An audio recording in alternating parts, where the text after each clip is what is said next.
let's get going. Here we Hold go. on. Let's all take a breath before we go. We are live, and we have with us the man himself, David Silverman, although I cannot see him.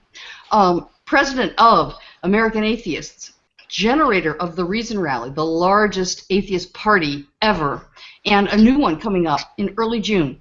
And we're here with a ragtag crew of philosophical snobs, a so-called pagan, a bunch of a bunch of atheists that are, you know, some of them, in my opinion, don't understand what you're doing in your activism, and we only get a half hour. So I want to start right away. First of all, welcome, David. How are you? I'm well, Helena. Thank you for having me on the show. Thank you so much for dedicating so much of your time to fighting God, and I really appreciate it. I'm glad you guys like the book. Love it. We love the book. Some of us more than others. Yeah. Some of us more than others. So since we're short on time, I want to get right into it. I was watching some of your videos, one of which was the most recent one you did with Dave Rubin. And in there you made some claims. I'm not going to get into supporting the evidence because anyone who wants to see the data and what David has done with them can buy the book. The book is Fighting God, and his data chapter, I believe, is chapter 5. But let's just grant that about 90% of American atheists, that is, atheists who are in America, don't identify as atheists. They identify as some kind of religion or some kind of woo or something other than calling themselves atheists. Now, on Dave Rubin's show, Mr. Silverman, you said something like, if only those 90% of the atheists would just freaking call themselves atheists, almost all of our activism work would be done, and the United States would be a completely different place instantly. And I was hoping that you could support that claim or explain why you think something as simple as how you call yourself could make such a huge change. Well, I don't think I said the word instantly, but I said it would happen quickly and it would happen automatically because we're driven by a political system that's driven by polls. And when the polls say, I mean, I went to a Bernie Sanders thing last night, and Bernie Sanders says, we stand with these folks, we stand with the people of color, and we stand with the Hispanic population, and we stand with the gay population, and we stand with the women, and never mentioned the atheists, never mentioned the non-religious population. And that was Bernie Sanders. And when we're talking about power, we're talking about numbers. We're talking about numbers, and we're talking about poll numbers. Those are the numbers that give us the power.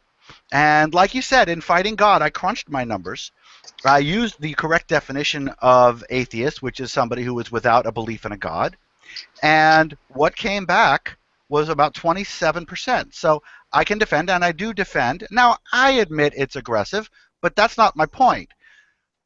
I can defend the assertion that about 27% of Americans are non-religious or atheists today, and 2.5% call ourselves atheists. And if you're looking at the polls, as all politicians do, even when they say they don't look at the polls, they are, they shape their policies around those polls. And when we, as atheists, go way out of our way to say, I'm not an atheist, and we say, oh, I'm not an atheist, I'm a secular, rationalistic, non-theistic, whatever you want to frickin' call yourself, you are saying I'm not an atheist. You are saying a lie. You are lying. And you are giving the power that we have as a group and foisting it, shoving it onto the people who want to take our rights away as a group. You are saying, here, religion, call atheism smaller. Here, religion, call yourself bigger. I'm not an atheist, I'm a secular, rationalistic, whatever, which is understood by approximately 10% of the country. So 90% of the country thinks you're a theist. And you can puff up your chest and you say, oh, I told the truth because I was more specific. And 90% of the people hearing you hear you're a theist. And we have to deal with that fact. We have to deal with the fact that people assume you're part of the norm if you don't use a word that is understood. 87% of the country, and as you mentioned, Helena, in my book, Fighting God, I have a lot of data, and I back my stuff up. Quantifiable data from multiple independent sources. 87% of Americans know what the word atheist is, and almost as many people don't know what a humanist is, don't know what a free thinker is. And so what are they going to do? They're going to assume, oh, he's religious, he's a part of the norm. So when you say when you call yourself anything but that which is known, you are taking us, the right people, the correct people, the ethical people, the people who want nothing more than equality, and you're saying, I'm not one of them. I'm not one of them. I'm one of those other people that you don't understand, so you can just lump me in with the believers of this country. All right, and so that's what you're doing. All right, so we've got a person in here who fits your description perfectly, and it's Xbox. Xbox. He is an epistemic solipsist, okay? Which has nothing to do with religion. He recently converted from theological non-cognitivism to Huxleyan agnosticism. So, but as far as I'm concerned, he's an atheist. What a load of shit. I'm sorry. Can I swear on this show? Absolutely. Please do. I'm just so happy. Swear the fuck away. What a load of shit. I'm sorry, Xbox. I don't care how many philosophy classes you've taken. You need to take a fucking strategy class, okay?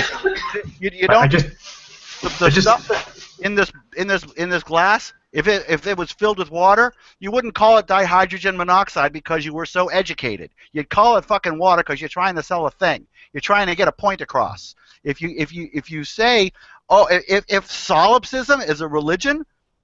No, it's not. No, that's not. So then we're not even talking about solipsism. I just love how Interview with David Silverman turned into Intervention for Xbox. You see how much we care, Xbox? No, but this is really important. No, this is really fucking important. It's really important because Xbox. This is the key. This is the freaking key. He is actually answering the religion question with a non-religion answer so that he doesn't have to answer the religion question, which is atheist. He is actually, Xbox, I don't know you, and I'm sure you're a great guy, and I'm sure you're really right on lots of things, but God damn it, man. Strategy has to come into play here. We have work to do. We have things to accomplish. No, that's what I want to hear about. Yeah. And if you're saying, oh, what's my religion? I like the color red.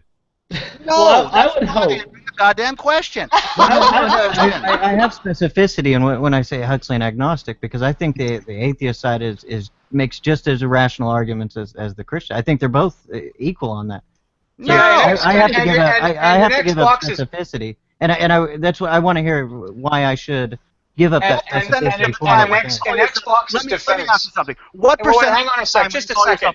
In Xbox's defense, okay, David, if somebody walked up to you and said, "What kind of car do you drive?" and you say, "I drive a car," and they say, "And I know, but what kind of car do you drive?" You say, "I drive a car," and they say, "Listen, man, I'm trying to figure out what kind of car you drive," and you go, "God damn it, I drive a fucking car." All Xbox is doing is being specific.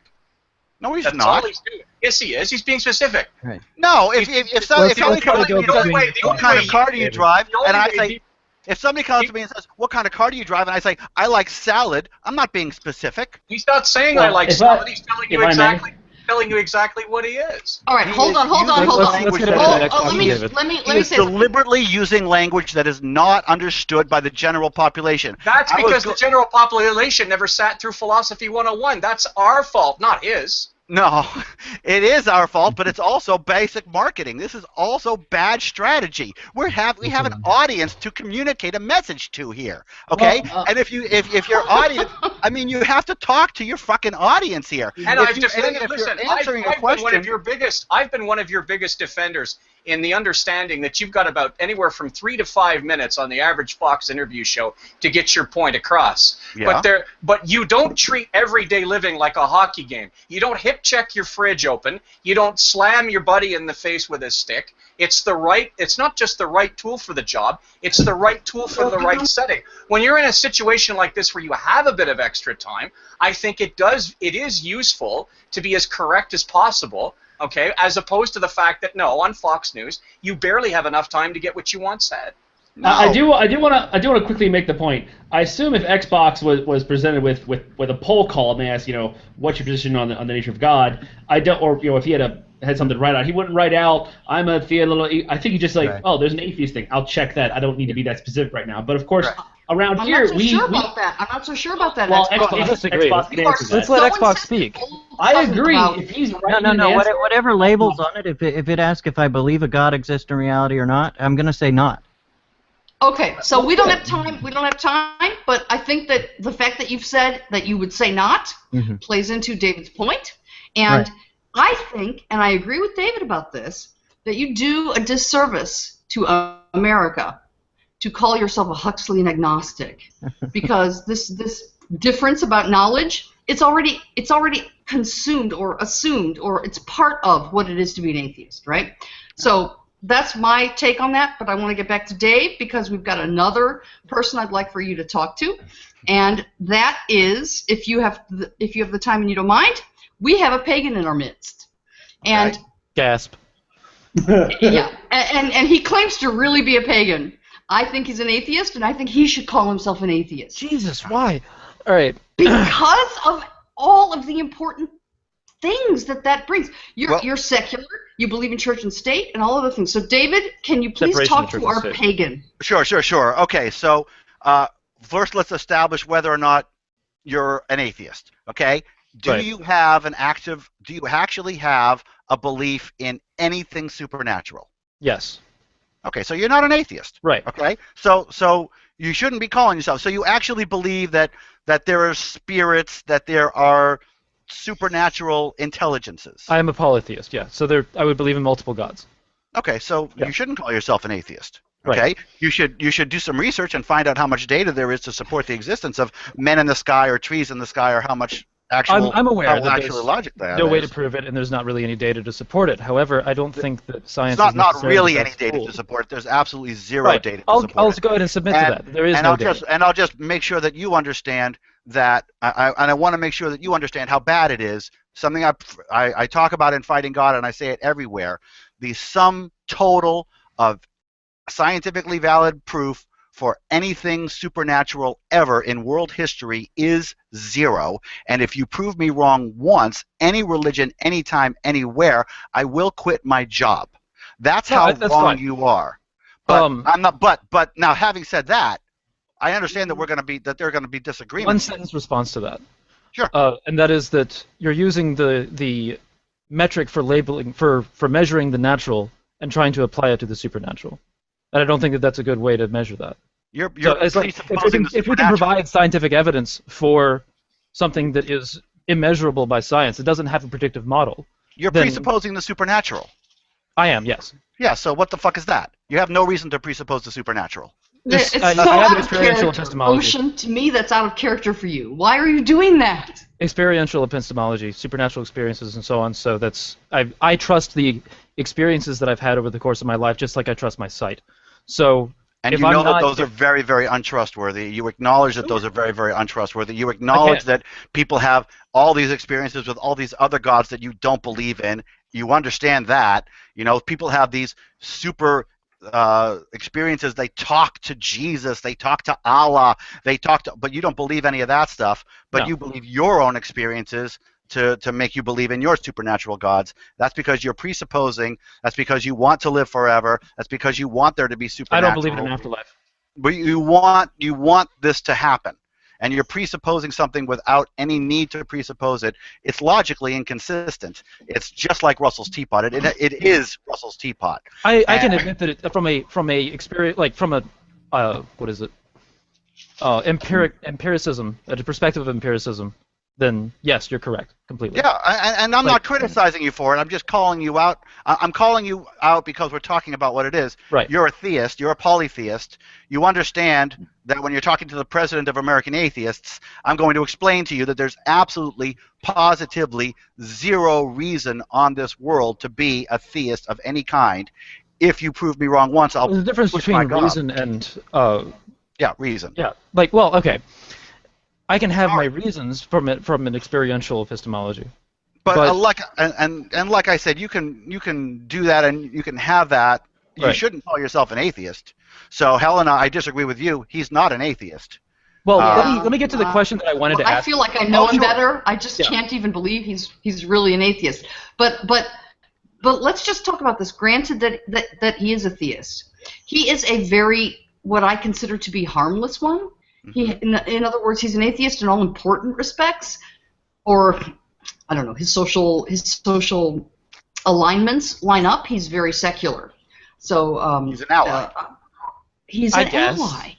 I get into fights with atheists pretty often as well, but at the same time, I think that a lot of what I've heard you say in interviews and so on is speaks to my goals as well. Yeah. As we're both interested in separation between church and state. We're both interested in a secular society. We're both interested in individual freedoms. What turns me off when you're speaking is that when you take religion collectively and say this is the problem, and I think that there are plenty of religions that have a lot of the same interests that you do and are interested in the same goals, but aren't really interested in working with American atheists specifically because of your rhetoric regarding all religions as a general term. And I think that what do you think personally about religions such as mine that don't have an issue with getting in the way of science, don't have an issue with a secular society, separation between church and state, and a lot of the same goals that you have? Okay, so first of all, you do get in the way of science. Let's just put this right out front. You do get in the way of science because you just say, I believe in something, I think it's true, despite the fact that there's no science. And then when you spread that, and when you I have don't want it children, taught in schools, spread that. though. But when you spread that, when you teach it to your kids, you harm society and you harm other people. When you say, oh, this stuff is relevant and this stuff is not. When you say that How something so? is, when you convince people that there is a fuzzy line between lying about spirits and not lying about spirits, you're making I it think you're worse. using the word lying inappropriately there. Because this is something that I believe. I'm not If saying lying, I'm saying trying a to lie. intentionally deceive you. It is a lie. I'm not saying that you're lying. I'm saying you're telling a lie, which is a difference. Speaking falsely, perhaps? You're spreading a lie. The lie is not in your head, but it is something that you're spreading. And I'm not saying you're doing it intentionally, but I am saying that you're doing it. And you're spreading the lie that there's a supernatural, and you're spreading the lie that you can be logical and rational and reasonable and believe in the supernatural. So are which, you by wanting the to way, hone in you on cannot. that despite the rest of the political alignments that we have? Mm-hmm. Okay. So for me, I think that there's a huge value in religion when it comes to, at least my religion. I've been referred to as a pagan generally. I'll go ahead and say specifically I'm Asatru, which is the religion of the Norse, the Vikings, so on, that kind of thing. And what that provides... Really? Yes. Okay. What that provides for me, ultimately, as far as a practical matter, and there's a lot of people that are this, like, culturally, they don't actually believe in the gods, they just take the stories. But you literally believe in the gods. Yes. Like the guy from the Iron Man, like the guy from the Avengers, Thor. Thor, you think that Thor is really a guy. As representative of my religion, as Jesus Christ Vampire Slayer is representative of Christianity. But yes, that is the mythology that is pulling from is the same mythology that I adhere to. All right, So- ocean, enough, right? So we've got to move on because we don't have so much time. Darn it. I'm sorry. We have our philosophical snob represented by Bert, and Bert, you, I'm assuming, had something that you wanted to talk about with David, and so if that's true, I'm going to hand it over to you because we're running out of time. Yeah, I'm not really a philosophical snob, but Oh yes, you are. Oh, yes, you are. Yes, you are. Yes. if Already you making coffee mugs with like Bert. All right, go ahead, Bert. I'm an artist at DreamWorks. How can I be a philosophical snob? Anyway, David. So if you, yeah, Everybody if you saw, mute so that we can do Bert and David because we're running out of time. Yeah, so if you Everyone saw but the- Bert if and you- David. if you saw the Silverman Hangout that Helena did, I was like in the first two series, and I was fairly critical of your first couple of chapters. And I think while I share an interest in much like we share goals, and as Gus said, you have short periods of time. But I think the problem I have is that you're subsuming in a lot of individuals under the 27% or whatever the percentage is, whom, if I said that I was an atheist to, if I said I was an atheist to anyone, they wouldn't say, "Oh, so you're undecided on the topic of God." They would say, "Oh, so you don't believe that that God exists." And that's been the case since I was a child. Like that's been the standard use. I guess the issue that I have is with, and it's almost like the lying issue, right? Is I think they're mistaken, and I think some are lying, some are genuinely lying, but some are just mistaken or under the delusion of a falsehood, or they're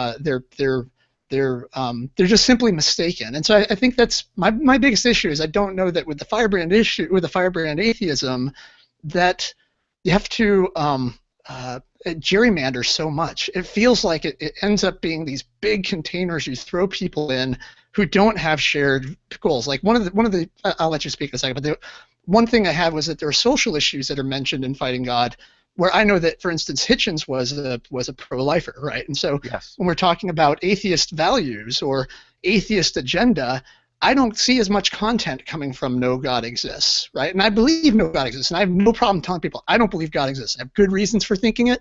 I can lay them out for them. I'm very forward with that. But I also don't find it useful to subsume under that label other people whom were they to say they were atheist, but they actually didn't believe that they didn't believe one way or the other. They were literally undecided. Did not have enough information to adjudicate the matter. Those people wouldn't want to be under my banner either. They are equally. They could be theists. They couldn't be atheists. But anyway, I'll let you. Let me answer your question. I don't give a damn whether or not they're comfortable with the term. I don't give a damn whether or not they are happy or sad of being lumped in with you or me or anybody else. I don't give a damn, and neither should you. What the problem that we're talking about is truth, honesty, okay? If they don't have a belief in a God, they're atheists. That's all that I'm saying. And if we yoke together, yes, we will be able to change the country. Now, you mentioned the issues. The issues that we're talking about. What are atheist issues? There's really no such thing as an atheist issue, but if I were to say there's an atheist issue, it would be the separation of religion and government. The separation of religion and government is a huge issue, or should I say a huge issue, if I may use the words of a certain atheist. Look, if you look at abortion, death with dignity, gay rights, even the gender pay gap, these are separation of church and state issues.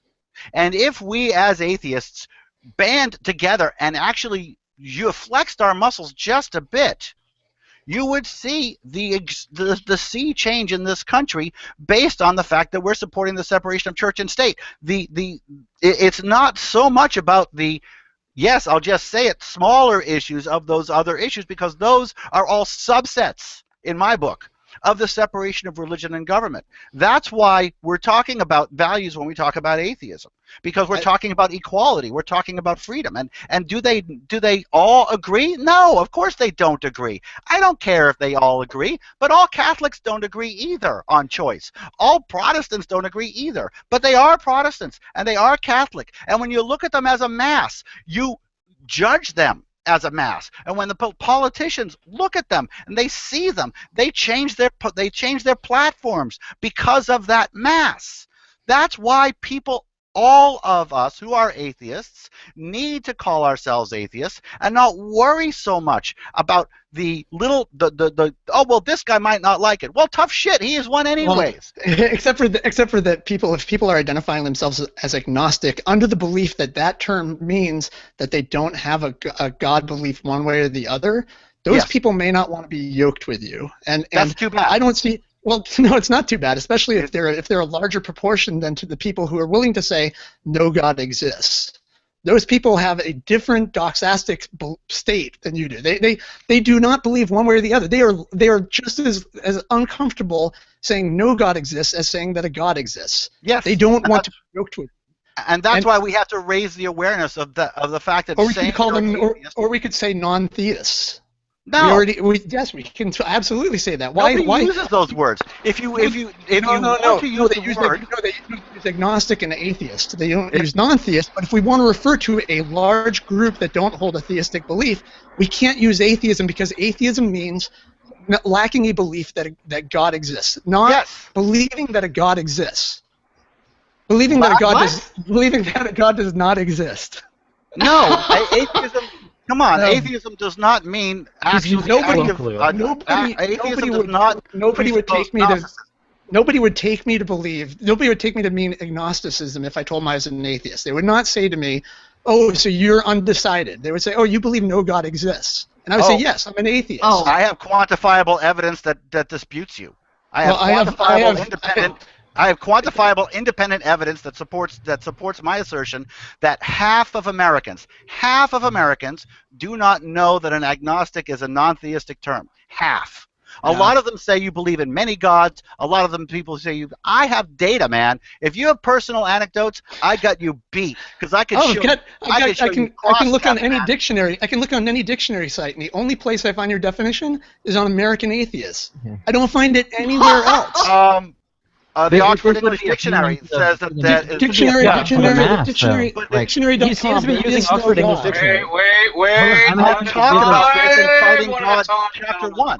I know this. Right, everybody stop. We're going to let David talk because it's David's show. David, respond. I know that there's a problem with the definition of the word. I talk about this in Chapter 1 of Fighting God. The first thing we talk about is that different dictionaries have different meanings for the word atheist, and we have a problem here. We have a problem here because we have been manipulated into thinking into this little tiny world that says if you call yourself an atheist, you're presumably not an agnostic, so you must be gnostic. So you must think you know everything in the universe, which of course is a logically untenable position. So all of a sudden, if we use that definition, it's crazy and it's logically untenable. Just a clarification. It's not exactly. Just a clarification. Hold on. Just a clarification. All right.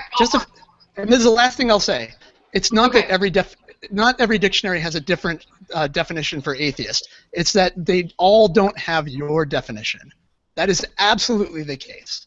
Okay. And it's because that is the popular use. Not that they all don't have my definition. Some of them do have my definition. Some of them don't. Just to be specific, I actually point to one in Fighting God. The Oxford English Dictionary has the correct definition. And how do you know which is the correct definition? Well, you go to the etymology of the word and you figure it out. And no, you go to use. You go to use. Well, you can go to use, but if you go to use, we have no definitive terms. We could talk about melancholy, right? Melancholy. The etymology doesn't even matter anymore, right? We talk about melancholy is totally different. Yeah, but atheism is still a word that we need to use. 87% of the country knows what an atheist is. No, and we are use it.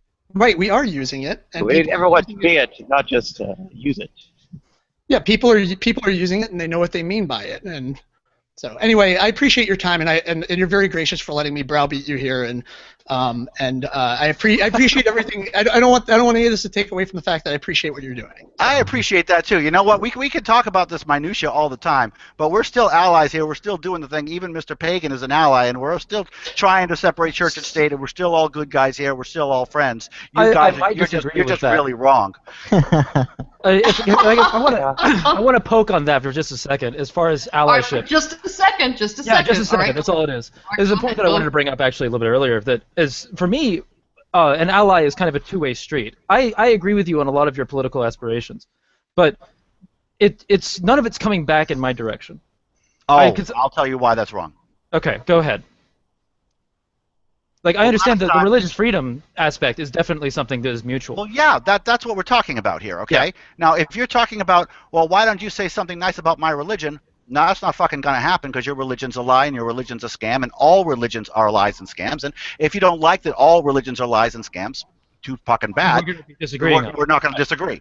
But, well, the last time I saw my mother, healthy, she told me that my mother was a theistic, a real Jew, and she told me that I help Jews in my job. She told me that that everything that I do helps Jews and helps Muslims and helps Buddhists, and I would say helps pagans too. Like I say in Fighting God, I say that I'm a good guy, not just right. I say that we're the good guys because we fight for nothing more than equality. And equality means equality for pagans. Equality means equality for Jews and Muslims and everybody else. We fight for equality and nothing more. Now, yes, given a magic wand, if there were such a thing, I would wave my wand and get rid of all religion. In fact, I would wave my wand and get rid of all lies and scams and cons, and religion would all go by the wayside. And people would understand why it's logical to believe something that's logical and not logical to believe something that's clearly not. Do you think that there's nothing positive about religion completely? Like, is it? I understand you would want to get rid of it, but do you acknowledge that there are positive things that come from religion, such as far as for the Satra, what I was trying to bring up before we ran off, like just no. Self-actualization is like a huge thing in the Satra. No. Ocean, how is that even relevant? I mean, but it's an important question, and I do want to address it. No, there is nothing positive that comes from religion. Religion teaches you things that can be learned. Nothing.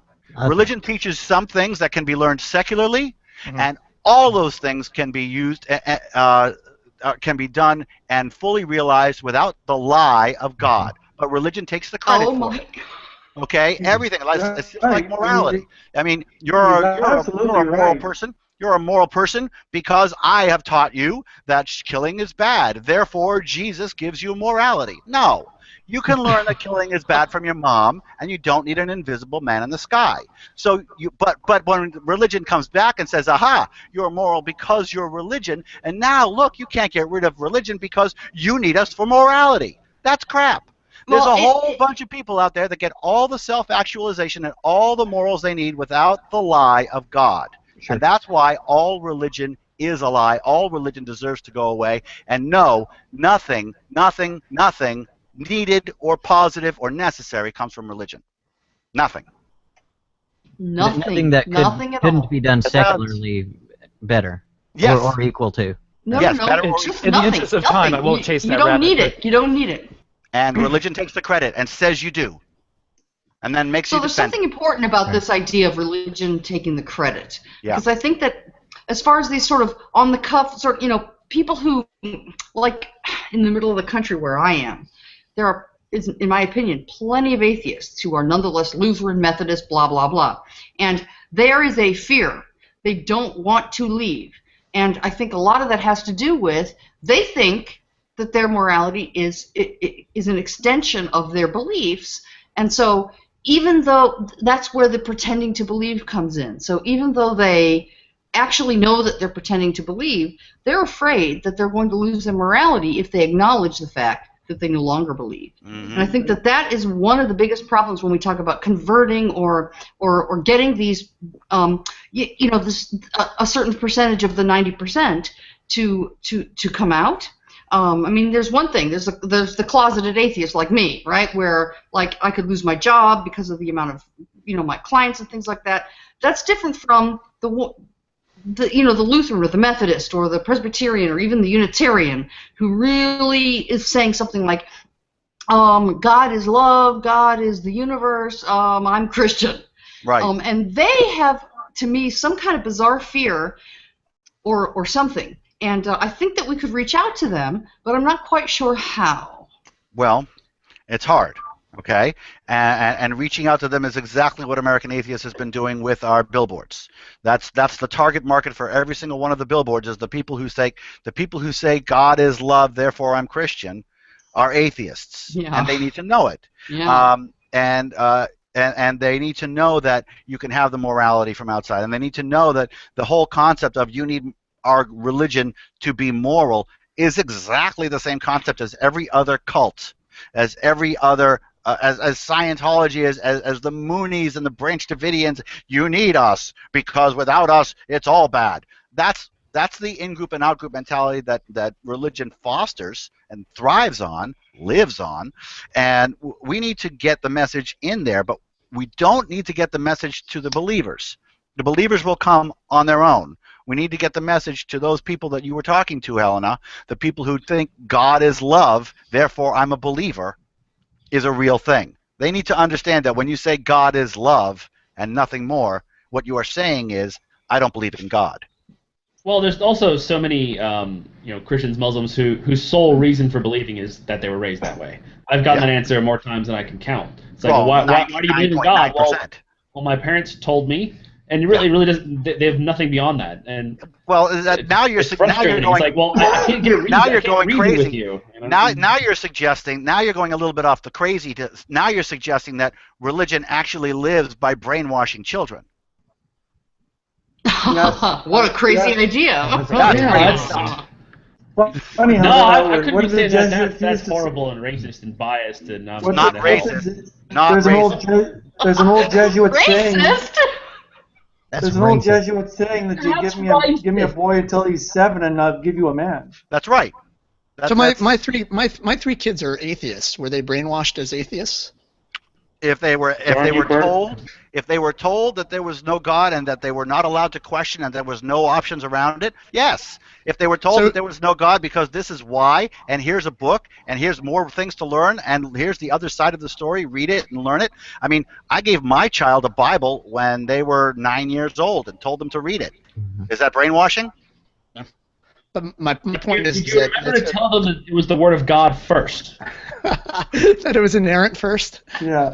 Okay. You gotta get that early stuff in, otherwise they're gonna think it's like an ancient book of discordant events and documents. I mean, they're gonna. I think there are a lot of parents. I think there are a lot of theist parents who are. I think there are a lot of theist parents who are raising their children with good intentions and not feeding them lies, but actually just happen to be mistaken by my lights. Sure. Okay, so wait a minute. That's fine. There's no problem with that. Wait a minute. Are we talking about atheists? Those are the people who are victims. As far as I have a really, really big problem with atheists who raise children to be believers. I have a really big, fat, massive problem. Oh, I'm not. I wasn't speaking to that, but. Okay. I'm interested in that, though. No, he was saying that goes on a lot. Yeah, in the country, that goes on a lot. You've got atheist parents with theistic grandparents, and they bring their kids to school, to church, to Bible study. They injure their children. They hurt their children. They damage their children's ability to tell reality from fiction, so they don't have to piss off people who can't tell the difference between reality and fiction. Part of that is that we need to provide better secular structures for moral upbringing, because a lot of parents don't. We need to realize that you don't need structures for moral upbringing. Parents can do that just fine. No. We do not need structures. Hold on. For a childhood where the average kid can spend up to 60% of their time away from the home, you bet your ass that parents need a little bit of help inculcating a bit of morality in their children. Yeah, there's also, but hold on. There's some parents who feel ill-equipped. I actually have a lot of atheist friends who have sent their kids to Christian school because they say they want them to get morals, and I go, "Whoa, what are you doing? Why don't you practice surrendering? That's surrendering. Right, sure, but absolutely it's surrendering. Really, you can't get morality without God. You're preaching. James, you're preaching to the choir. My point is that if we had better structures for virtue ethics or other ethical systems that parents could help their children, some parents just aren't equipped to deal with these things. Okay, but that's unrealistic. I mean, it's hard enough to try to get to admit that they're atheists, to also then try to organize some kind of thing where virtue ethics can be part of the schools? That seems unrealistic to me. At what age do you introduce that? My point is that I have a lot of friends who are doing something that I don't like. I don't want them sending their kids to something that I consider to be immoral. I don't think that religion has good morals instilled in it. I think it has bad, corrupting qualities to it. All right, we're going to give David Silverman the last word on this. We're going to give David Silverman. Bert's asking for a structure for the parents. Listen, we're going to give David Silverman the last word on this, and then we're going to close with a discussion of the reason rally because we're out of time, and I want to respect David's time. So, David, what do you think of all this crap that Bert just said? At least you're not biased. I love you, Bert. You know that. Parents, Helena. This world is filled with huge sections of society that are not theistic, and you don't need any religion. Again, this is religion taking credit for morality. I think it was James who said that it's completely copping out to say that you need religion to have morality. He's completely right. It's a complete cop-out to say religion has any relevance today at all. Whatever any atheist parent wants to do with their kids, they can do it without lying to them about a man in the sky. Whatever they want to teach their kids, they can teach to them without damaging their ability to tell the difference between reality and fiction. And we have to understand, and we have to get through the fact that teaching children in such a way that they lose the ability to tell between fact and fiction is much, much worse than teaching that. It's exponentially worse than a morality question. It's exponentially worse than the incremental morality help that you'll get from the church. That's tiny compared to the damage that you're doing to your children when you teach them, oh, everything that we know, well, maybe it's not true. There's a man in the sky that makes it all happen, or that Thor is real. I mean, for crying out loud, this is stuff that we really have to understand. We are damaging our children when we teach them that the supernatural is a thing. It's damaging far beyond any moral argument. Teaching them that the supernatural is a thing, teaching them that you can believe fiction without reason, is child abuse, and it hurts. Should I force them to value reason? Should I be able to force people to value reason? Force is the wrong word. Teach is better.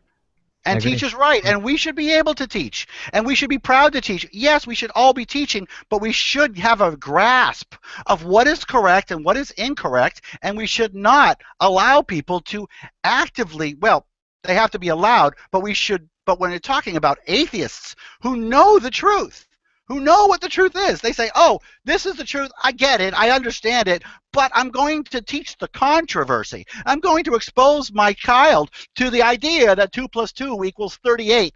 I don't know everything in the universe, and my grandparents think that 2 + 2 is equal to 38, so I'm going to send my children to this person who's going to teach my kids that 2 + 2 = 38, and let them figure it out on themselves, because that's not freaking child abuse, that's not freaking lazy parenting, that's not freaking an awful thing to do to your own flesh and blood. I did want to do a quick response to Xbox point, which was if you can do it in 30 seconds. For people who don't value reason, that's why we have Room 101.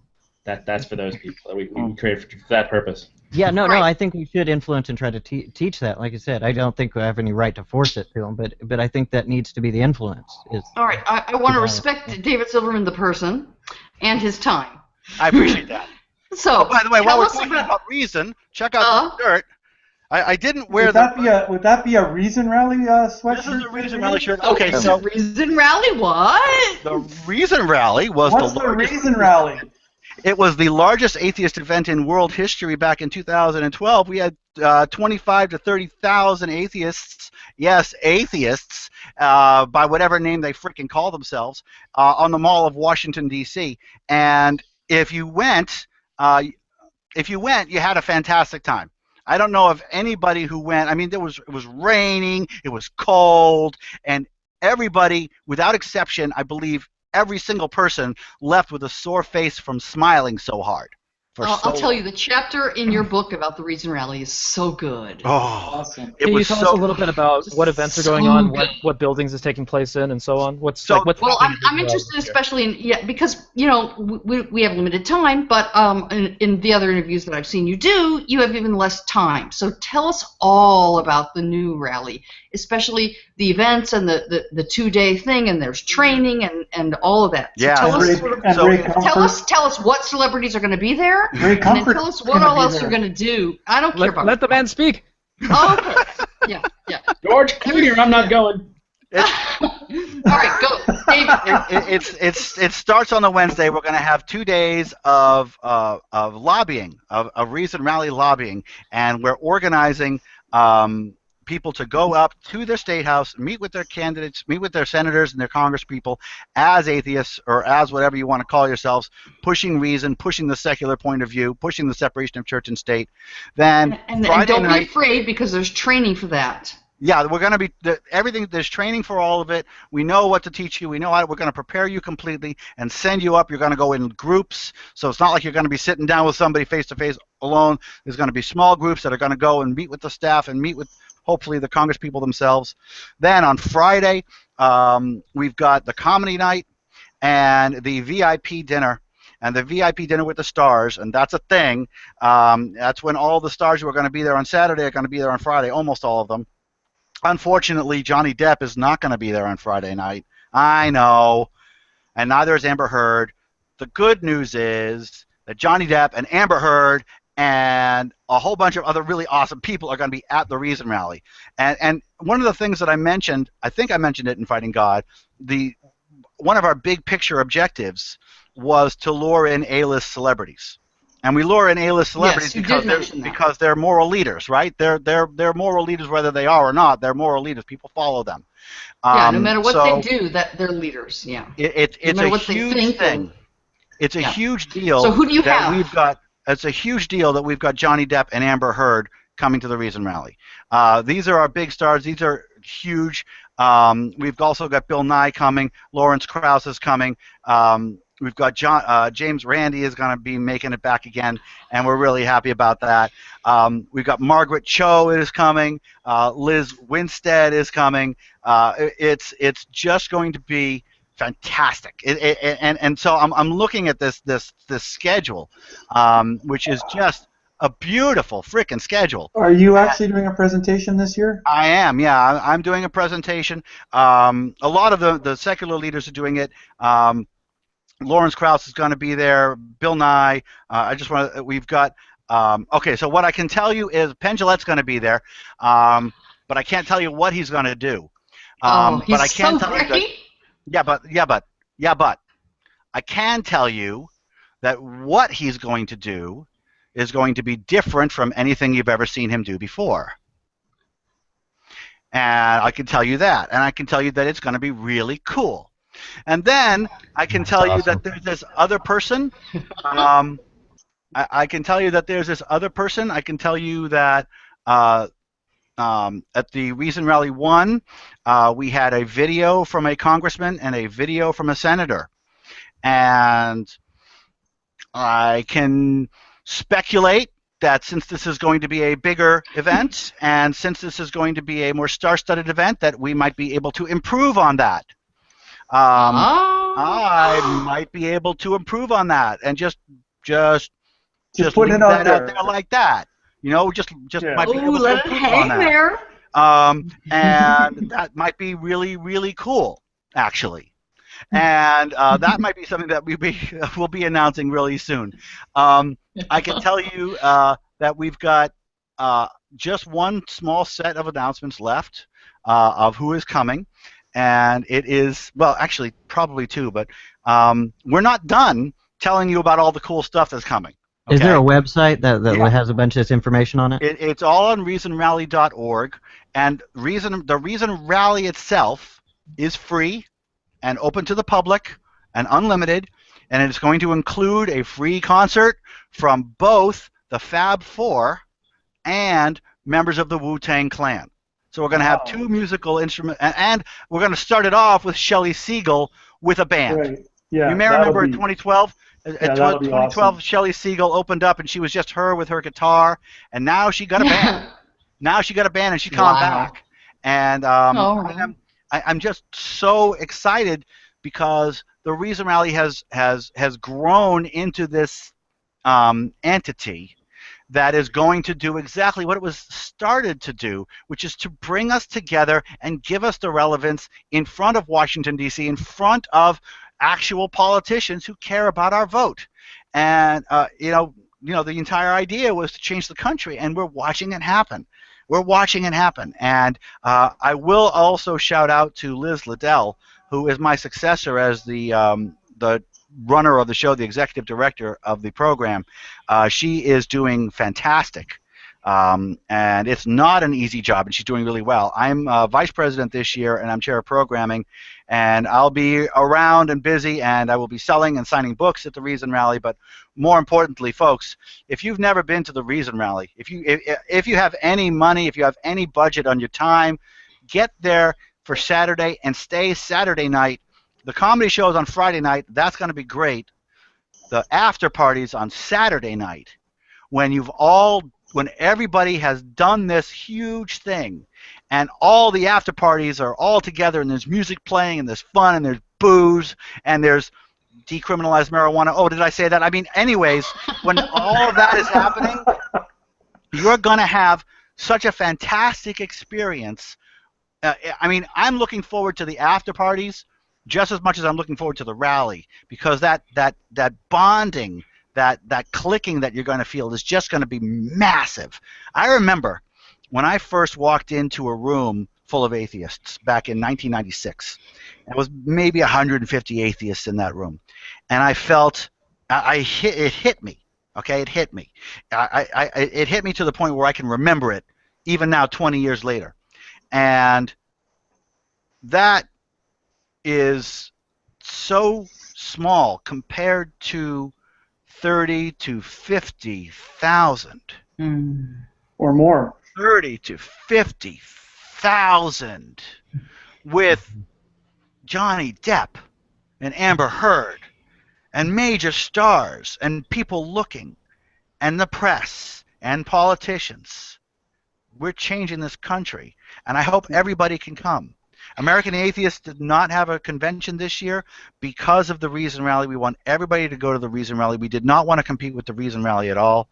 But my goodness, if we can, if any one of you, all of you, can come to the Reason Rally, I can tell you, I mean, how can I promise? But I can promise you'll remember it for the rest of your life.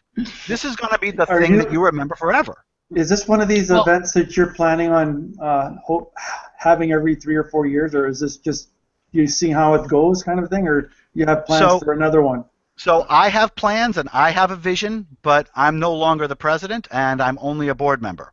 Gotcha. So when I designed the Reason Rally Coalition, when I put together the Reason Rally, I did design it to be a group of equal partners that had a rally every election year on the Mall of Washington, D.C. And I think very strongly that that's exactly what it should be. However,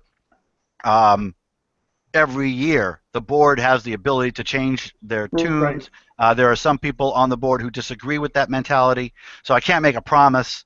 I can tell you that I think it should be always on the election year, always on the Mall of Washington, D.C., larger and larger every year, bigger stars, more and more politicians.